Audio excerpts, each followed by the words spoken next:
This week on the show, we're continuing our conversation on the book, The 17-Hour Fast, with the co-author of the book, Dr. Frank Merritt. If you missed last week's episode, we spoke with his co-author, Phil White, about the inspiration for the book and the protocol for the 17-Hour Fast. Drawing on his years of medical practice, Dr. Merritt delivers the science behind the protocol that promotes a mind, body, and soul experience. He explains the techniques and activities that will create a potent combination for success, as well as bust some of the most common myths about fasting. Let's jump right into our interview with Dr. Frank Merritt. This is Performance Theory with Mike Clark. Welcome to the show, Frank. Thank you so much. Fasting's been around for centuries, but it's risen to popularity in the past couple of years, and many people refer to it as a diet, but it's actually more of a eating pattern, I guess I would say. There's a lot of varying different methods of fasting, such as there's alternative day fasting, there's a 16-8 method. What made you arrive at the 17-hour fast as the ideal timing? So the origin of our fast actually begins. It's in the introduction of the book. It was not made for everybody. It was actually this fast was made in 2002. My best friend Jason Smith was diagnosed with brain cancer at age 30, and here's this young, athletic young man, who's just starting his law practice, and we became real good friends. I started my medical practice. And yes, doctors and lawyers can be best friends. And so, here's this guy gets diagnosed with brain cancer and has a prognosis of 6 months. And obviously, we wanted the best of modern medicine, surgery, chemotherapy, radiation, anything that would be involved. What we were really kind of shocked with it was the nutritional aspect of it. Even though we know a lot about nutrition in 2002, it seemed like modern medicine, which I'm an MD and so forth. It seemed like even the stuff we knew, we didn't really put much emphasis on it, and he really got not really a lot of great guidance on, what he should eat to help with this process. And as you know, we become what we eat. I always tell people that being a preacher's kid, my dad always said we came from the dirt, we go back to the dirt. I always add a little piece in between there that makes them cringe. I say, be careful what dirt you want to put in your mouth as you are alive. Yeah.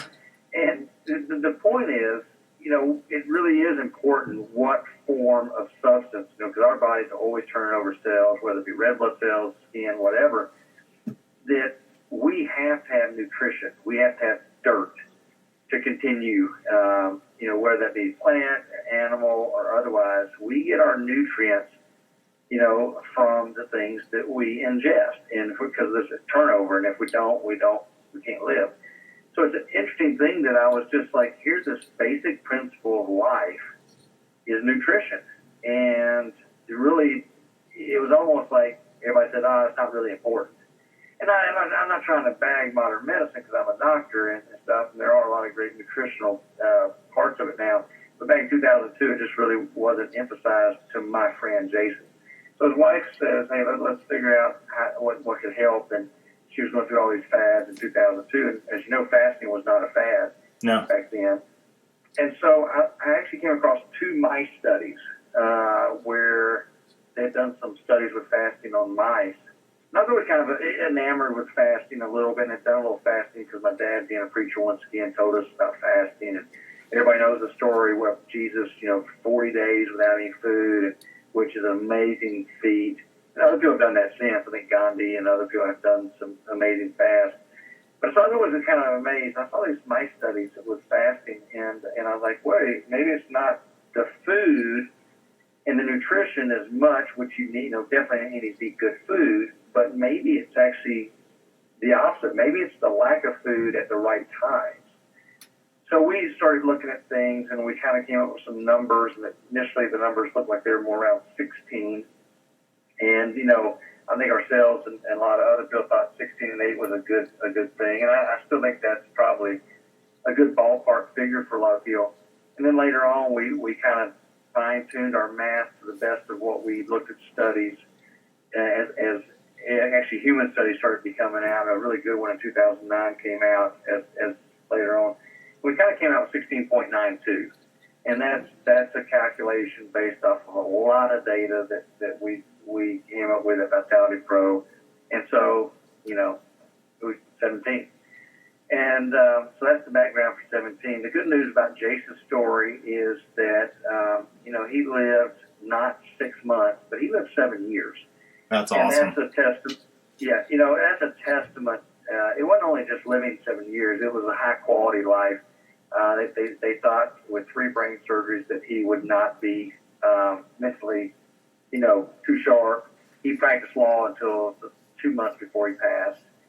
They didn't think he'd have kids because of maybe, sterility because of chemo and so forth. And he had 2 kids that are my godchildren today. And it just had a great life and really impacted a lot of people in a very positive way during that time, which is really our calling and our purpose in life, is to really affect others in a positive way. So, right before he passed away, he said, I want you to do something with this information that you got on this fast. And it took years for us to figure out what that meant. And it was actually out in the backyard at Pipeline Masters with the Johnsons, which is Jack Johnson's mom and dad. His dad's passed away since, but we were in there as I was a doctor for Pipeline. And there were some other people talking about the story, and then all that group of guys said, hey, you need to do something with this. So Vitality Pro popped out, and then the 17-hour fast popped out. This is really about this 17-hour fast is it's been a little recalculated in some of the ends.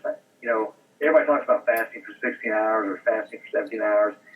I think the neat thing about the 17-hour fast that we're emphasizing is not just going without food and just having water, or some people do juice fasts, or some people have coffee, some people don't.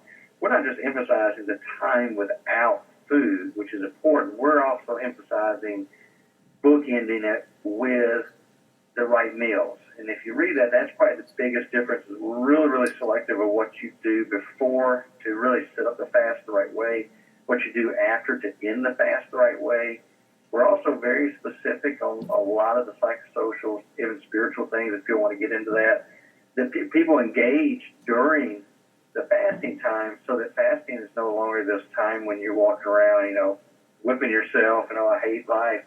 But you actually change how you think, and you start to really enjoy the fasting period, which I feel will hear that and they'll say, how can that be pleasurable? But that's the important thing, and there have been numerous studies, Mike, on this that have shown that people with a better attitude, you take 2 people, same type of background and calories and stuff, and you give one a good attitude and give the other one a bad attitude, and put them on the treadmill, put the same calorie burn, and the one that has a great attitude toward it actually has a more productive workout.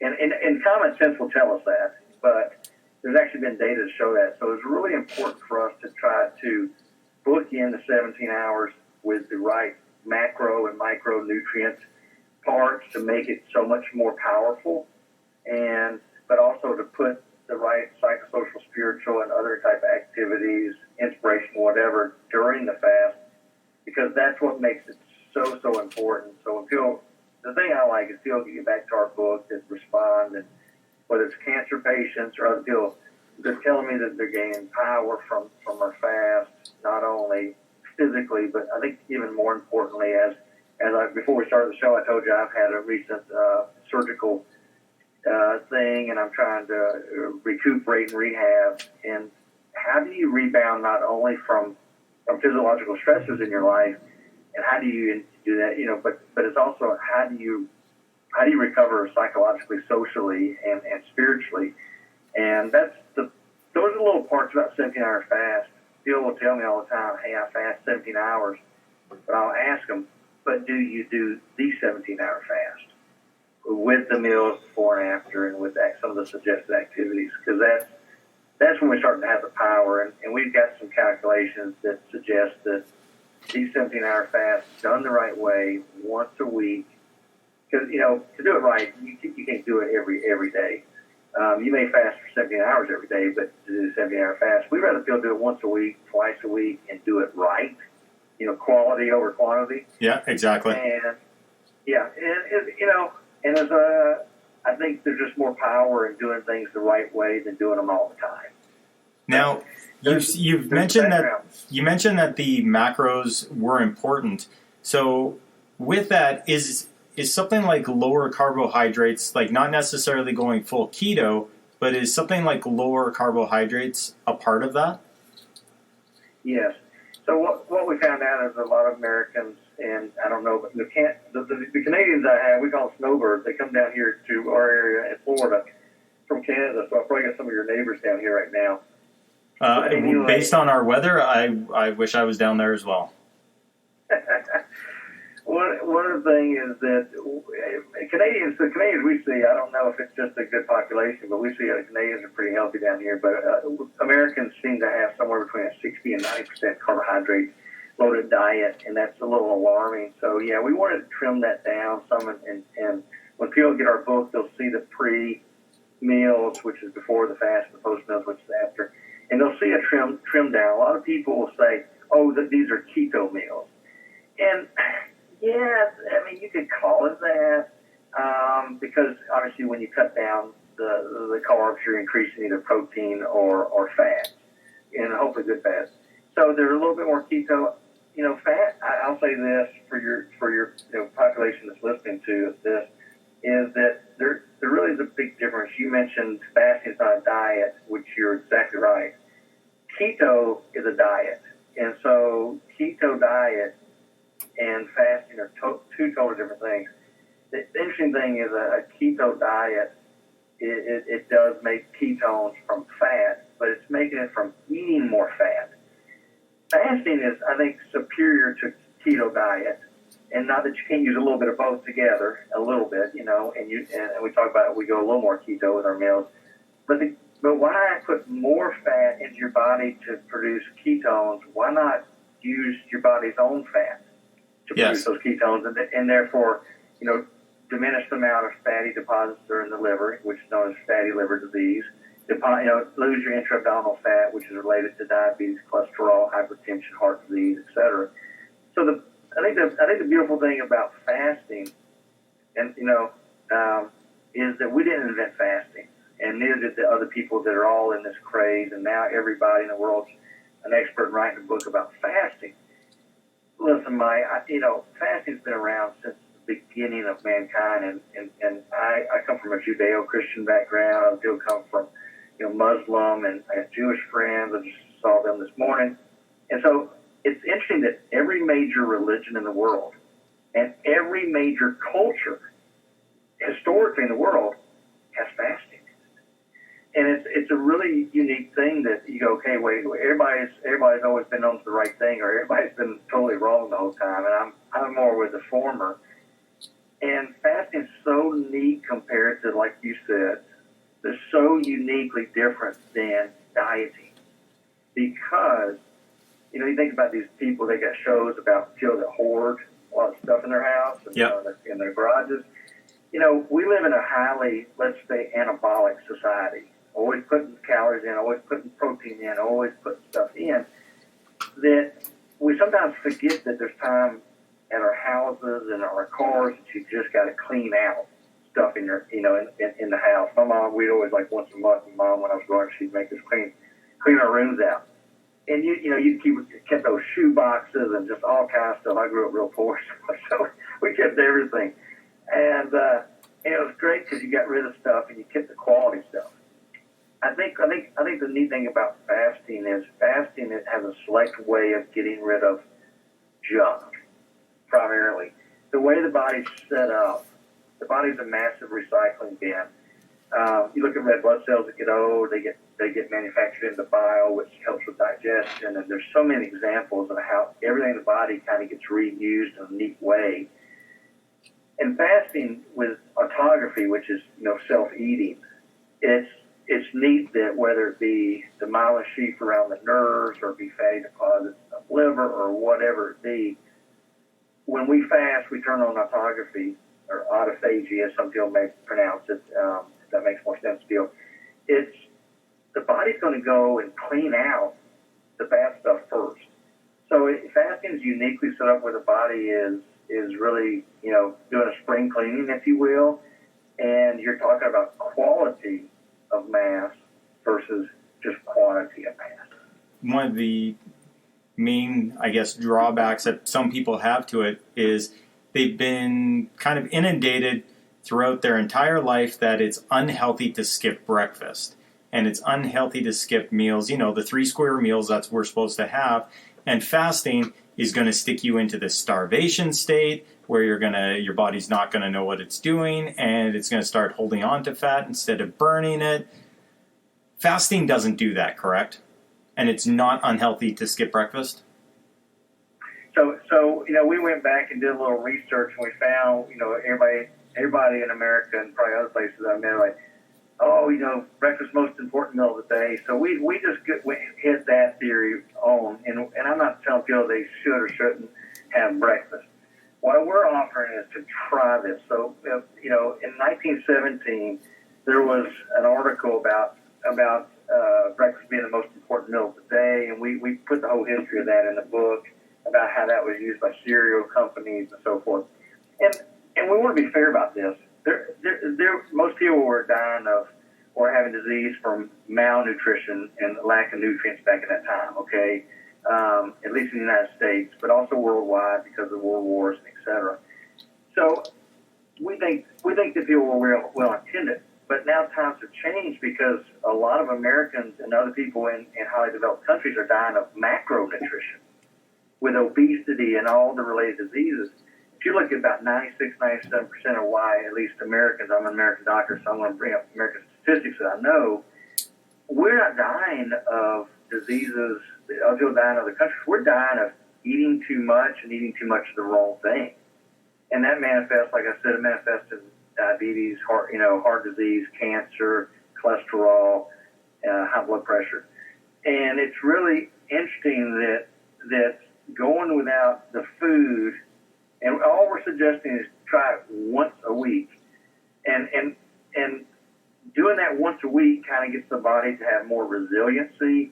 People say, well, I want to feel real weak and dizzy because I'm used to eating. Okay, we say in the book, try 13 hours first time. Eventually get to 17, and where 17 is done the right way. But it's very healthy for your body to go without that food. Hey everyone, just wanted to let you know we had a couple of audio problems during the first half of this interview. We're now continuing our conversation with Dr. Frank Merritt. So is this something that you do every day? But I only do the 17-hour fast once or twice a week because of the, like I said, the scripted meals before and after and the things we try to add into it.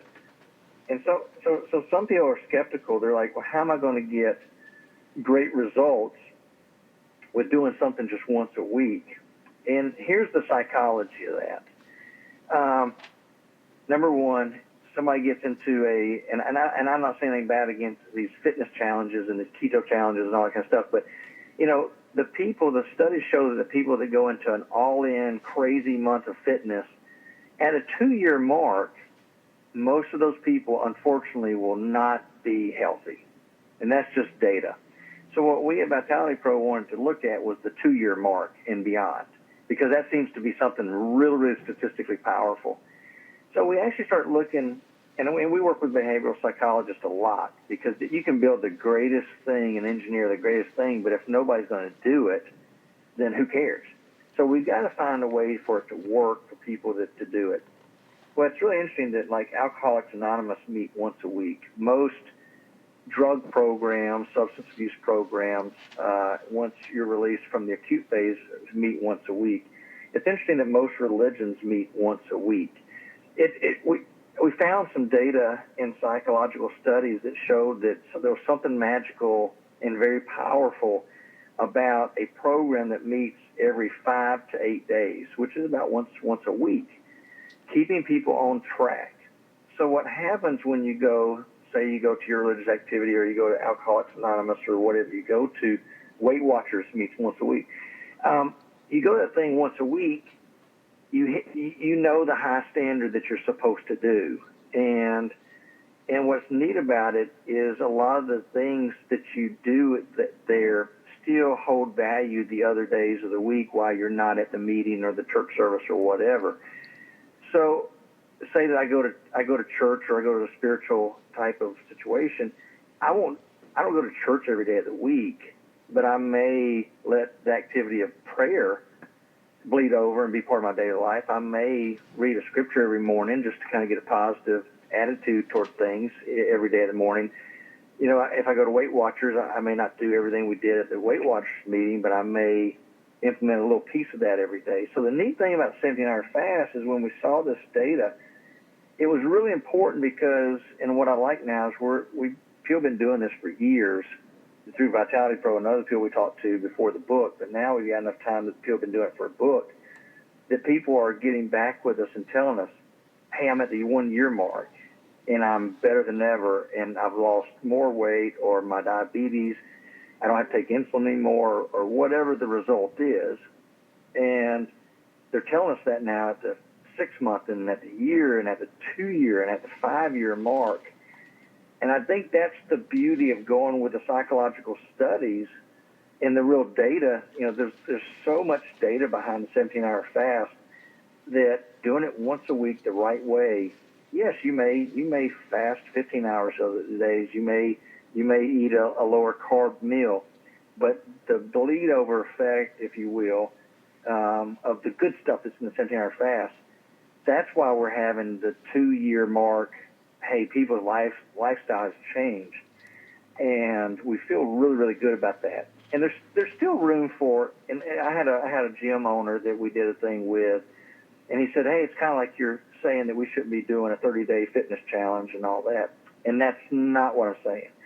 What I'm saying is that you need to have a lifestyle to unload to. So if somebody does a 30-day challenge and, you know, or there's a new membership drive at a gym or at a fitness or whatever it is a coach has thing, I think those have value. But if we lead people to say, okay, great, you lost 30 pounds in 30 days, and now just come to the gym, the data shows that they don't have anything to off-ramp on, that they're not going to be successful at the 2 year mark. So I think that the 17-hour fast is one.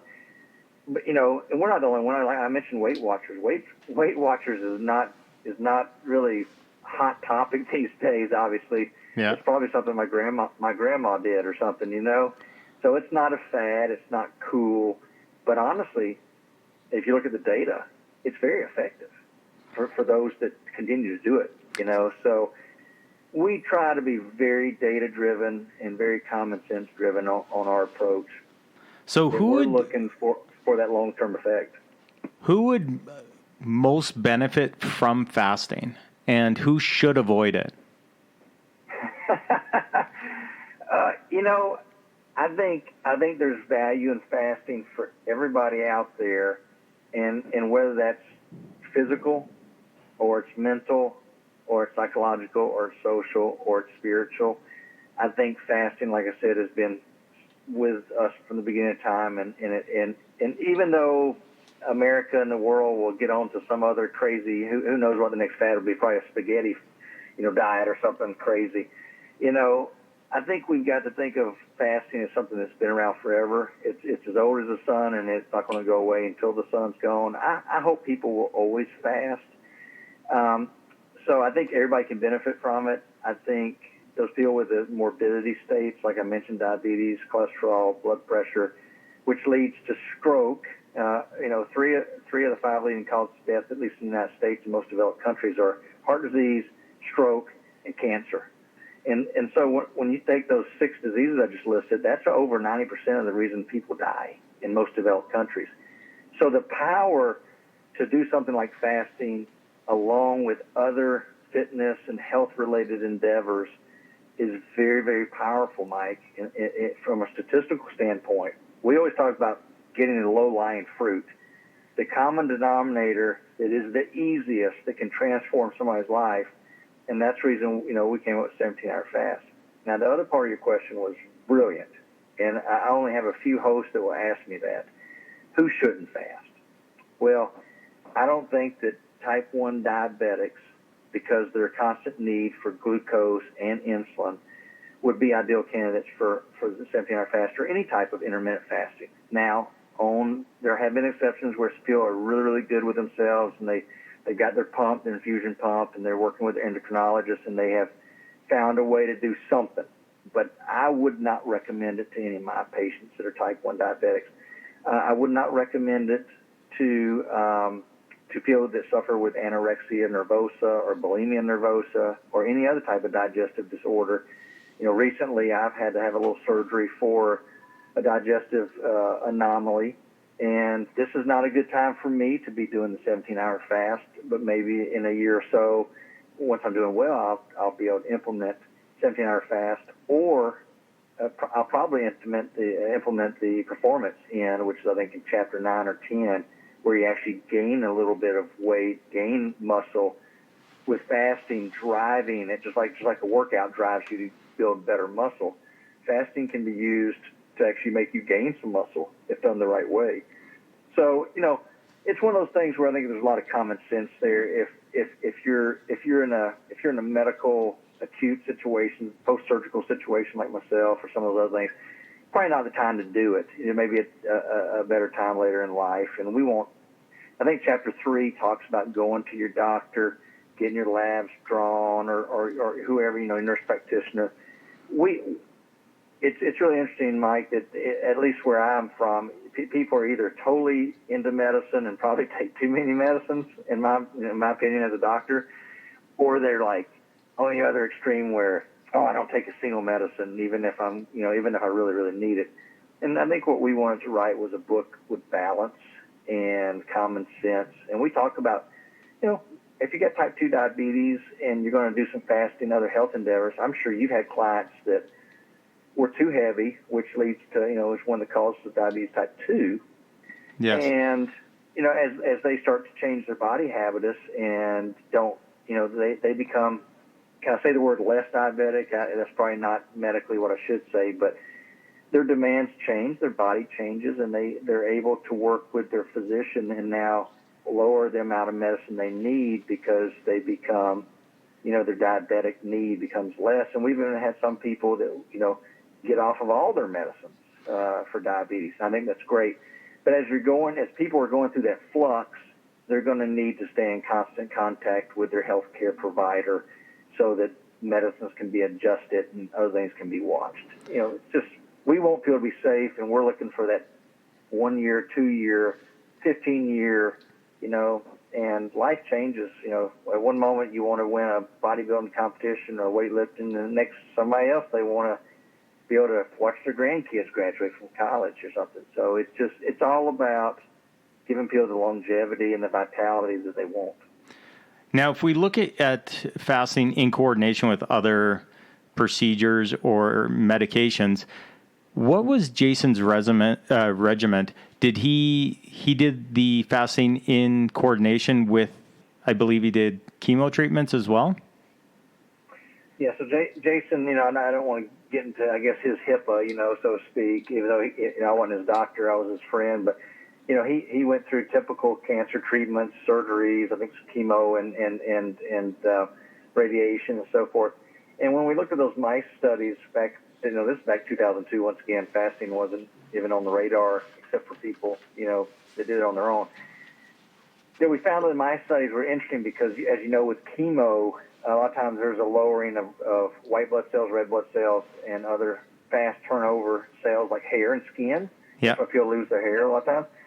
And the effects on at least the bloodlines was that with fasting around with chemo, people's bloodlines didn't diminish as much, which was really, really an impressive type of thing to read. Once again, these were my studies at the time, and now we're getting human studies that really back up a lot of this stuff, which is impressive. Dr. Mattson and a lot of others are doing some really great work on fasting. And actually, if anybody wants to look up the New England Journal of Medicine in December, they actually had a really good article, and I'll say finally, but they had a really good article about fasting being good medicine. And I was so glad to see that come out. But yeah, and then the other thing that was really interesting about fasting was the mice that's in a different study, mice that fasted actually had less nausea with chemo and had less weight loss. So, a lot of people, when they go through chemo, get nauseated and they lose weight, and you've seen that happen to loved ones or friends. And so it's interesting that these mice did better fasting. Like, wait a minute, fasting should make you lose weight, right? Well, they actually had less nausea. So once they stopped getting nausea, I guess they could eat better. And so they actually gained weight better than the other mice that didn't fast. That's actually pretty incredible. Yeah, it's amazing stuff. And so we you know, and Jason always tinkered with stuff, and as part of his great curious personality that we all loved. What did Jason do? Well, only Jason knows what he did, you know. But the layout was there for the 16 to 17 hour fast for him to do, and he did that a lot of days. His wife started getting on some, before Whole Foods and before all the raw food craze came out, started doing all that stuff. So it was a big effort to really get the nutrition right and the fasting right and so forth. But definitely had a positive effect, because if you look at his prognosis with the best of medicine, chemo, radiation, surgeries, that was 6 months. He lived 7 years. So at some point, something else happened. And that something else, we're not going to take credit for it. That it was all the 17-hour fast. A lot of it probably was just a loving group of people around him. I think Jason had a great sense of purpose. I think he wanted to get back out and practice law. He was a public defendant. And so there was a lot of things that made Jason far exceed the limits of what he was supposed to, as far as he was supposed to live and the quality of life. Hopefully we feel that the fasting was a part of that too. Now, one of the big things that brought fasting, I guess, to the forefront of a lot of people's minds is the bulletproof diet. Now, with the bulletproof diet, for those people that aren't aware, basically you're allowed to drink coffee in the morning. You put MCT oil or butter into your coffee, blend it. You can extend your fast. My question to you, is that still a true fast? Because the fat in the coffee doesn't activate the insulin response, or does that still count as breaking fast? Well, we have to go back in time about, I don't know how many thousands of years, and ask the person that first invented fasting, because I guess they're the ones that defined it. I hope you're not offended. I'm just no. Humor in there. Yeah, so I get asked this all the time, because we allow people to drink coffee, because we tried to invent something that was great. We weren't trying to, set the stage and say we are the experts on fasting and we will set up the definition and everybody else will bow down to us. That was never our goal. Our goal was to set up something that was beneficial for people and for a large amount of people. So with our fast, we allow people to have coffee. Some people say, well, I can't have coffee without a creamer. Technically, is that breaking the fast? Because there was 10 calories in that, the cream liquid. Technically, I guess that is, but it's more for us, and I don't want to evade your question. Well, I think it does. I think fasting purely is no extra calories being put in. Just water would be kind of what I think pure fasting is. We tell people they can drink coffee if they do drink coffee. People that drink coffee every day with caffeine, the number one cause of vascular headaches like migraines and cluster headaches is actually caffeine withdrawal. And so we wanted to make this something they could do, the rest of their life, a lifestyle. So if we took away their coffee every time they fast and they get a horrible migraine and go to the ER, doctor's office throwing up, they're not going to do the fast. So we wanted to use some common sense, like I thought. And so in creating something that would benefit people, whether some guru out there says that our thing is not a true fast, our goal was to help people. And so if people drink coffee and they use creamer, what we say is, well, drink the coffee because we don't want you to get a migraine, but try not to use the creamer. But if there's people that say, hey, I love doing the 17-hour fast, but I've got to have, a tablespoon of creamer, we'll say, okay, because the overall goal, they're going to be more successful in a year, 2 years, for a lifetime if they're doing this fast. And some guru out there, some expert says, well, they're not really fasting. Okay, then they're doing whatever we want to call it that they're doing. But now they've lost 30 pounds. They're off their diabetic medicine. I don't care what they call it. I don't care what an expert out there says works or doesn't work. You know, the person achieved their goals and is healthier now and more vital now. So when you're reading the book, you find out that we do have a template, but there's people that have come to me and said, Frank, I have tried to do 17 hours, and I just can't go beyond 15. And they say, I feel really great at 15. I can even work out in the mornings with 15. And I finally just look at it and say, if you've tried multiple times to extend it to 17 and that's not working for you, then you're on one side of the bell curve. So that's 16.92 was the number, but that's a bell curve number. You know, actually it wasn't a bell curve, but it was close. You know, somebody's going to be at 15, and that's going to be perfect for them and the most beneficial for that person. Just like when I prescribe medication, you know, 650 milligrams of Tylenol would usually help most people with pain, but somebody may need 1,000. Some people may be fine with just 500. So we've got to allow a little bit of play for individual results. I've had other people say, Frank, I just don't feel as good with 17 as I do with 18. Okay, good. You're on the other side of the bell curve.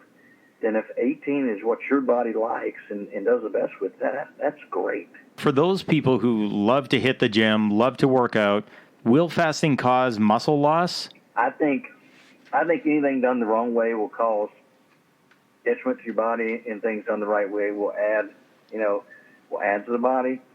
And I think that fasting can be done the wrong way. Let me say that. And fasting can be done the right way.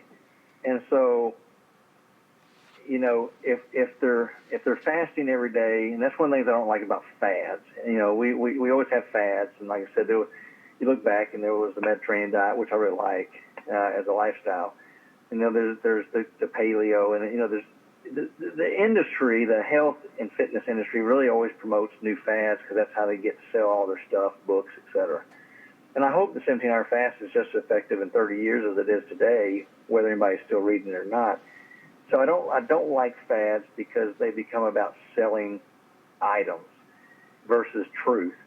And the way we created the 17-hour fast was trying to create a fast that's beneficial and does not cause detriment to the body. And so will fasting the wrong way and just kind of going, you know, all in, not so faddish about it. Yes, I think somebody doing it every day is going to obviously become more catabolic, meaning their body's, you know, eating more calories than it's actually taking in, and that's going to cause loss. At some point, you know, hopefully your body selects fat first, but it's not that selective to be scientific about it. It's also going to take some muscle. So to your point, you can do it the wrong way. Once again, the way that we've tried to do it with 17-hour fast and the science behind it is to try to hit a happy medium where once a week you're doing the 17-hour fast, and that's more of a spring cleaning, which is getting rid of older tissue, older stuff. And that's really, you know, the neat thing about fasting. People ask me, why do y'all fast on the day that you work out, or should I fast the day after I work out? And I have individual clients, you know, that are really, I get to know them, and they know their body, so they ask me. There are some clients that will actually do the 17-hour fast the day after a big workout, because what they're saying is, hey, I want my body to clean up some of the dead tissue so that I can promote good tissue growth. Others of them feel better doing 17-hour fast, you know, and they're skipping that breakfast the day of a big workout, and so they feel like it kind of helps their body through autophagy to clean up, you know, some of that big workout waste, if you will. Does that make sense? Yeah, absolutely. No. And so if you use fasting advantageously, then it's going to help your workout. And like I said, some of my clients like to add it as part of the stress makeup of a workout. You know, my body's feeling stress from the workout, and now it's also fasting. There's others of them that will do it the day before. There's some of them that decide the day after. And I think that's something, instead of giving just a script, you know, just a robotic script that everybody should do this, there's no real data on that. And I think everybody should have some play with that and just kind of feel what works for them on that. Will fasting slow down the metabolism at all? there's no data to that whatsoever. No. That was one of the other things that gets brought up quite a bit, is that it'll slow down the metabolism, eventually causing you to, go into that starvation state that I said earlier. And that's one of the, I guess, the frightening things on fasting that a lot of people might be just getting a lot of misinformation on. Yeah, it was funny because I dated a girl years ago, back when I dated. I'm almost 50, so.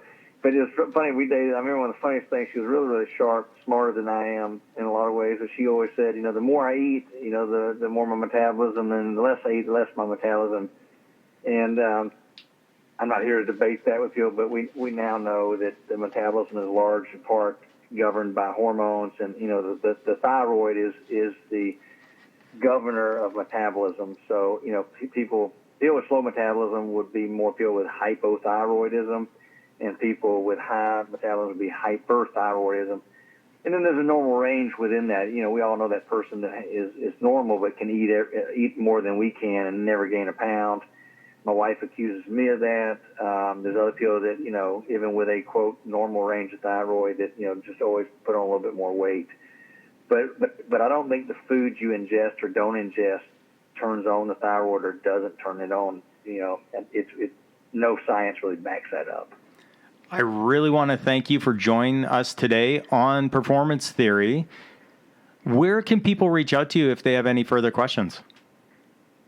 Well, thank you for having me on and Phil and so forth. And just, and I hope your clients and the people that follow you understand that you're out here trying to find the truth and not just pass on some other fad. So it very, very much thank you for having.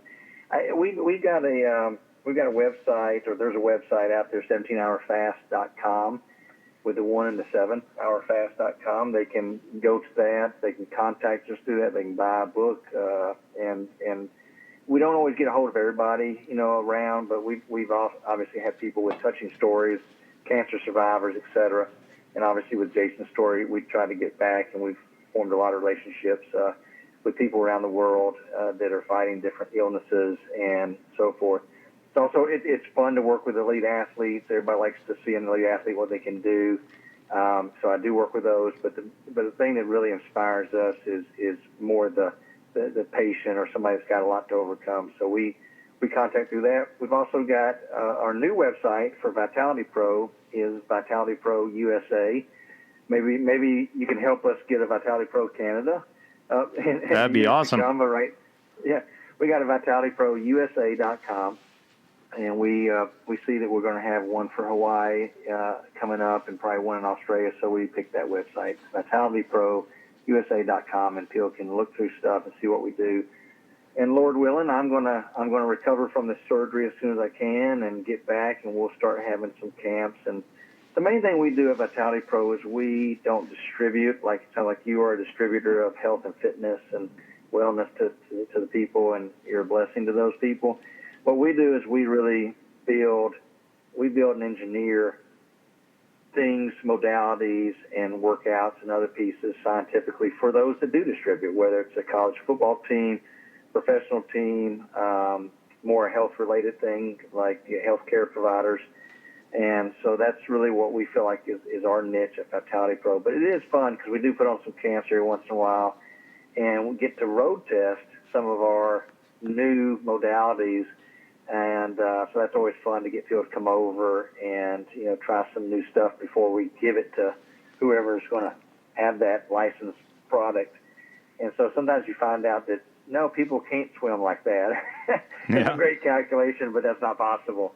So the camps are a lot of fun, and we let people come over and do the camps with us. So, maybe, next winter, toward the end, maybe we'll get you to fly down when you're tired of the snow, and we'll jump in the pool and do some fun stuff. Yeah, I'll definitely make sure it's around January, because this January is about minus 40 here, and that's about the same in Fahrenheit and Celsius. Oh, yeah. My goodness. But listen, Mike, it's been a pleasure. Thank you so much. Thank you for joining me today. Thanks, guys, for listening. Please share this podcast and make sure you subscribed, because a bunch of you are listening, haven't passed it on to your friends. Find me on social media at Mike Clark Life on all major platforms or visit MikeClarkLife.com.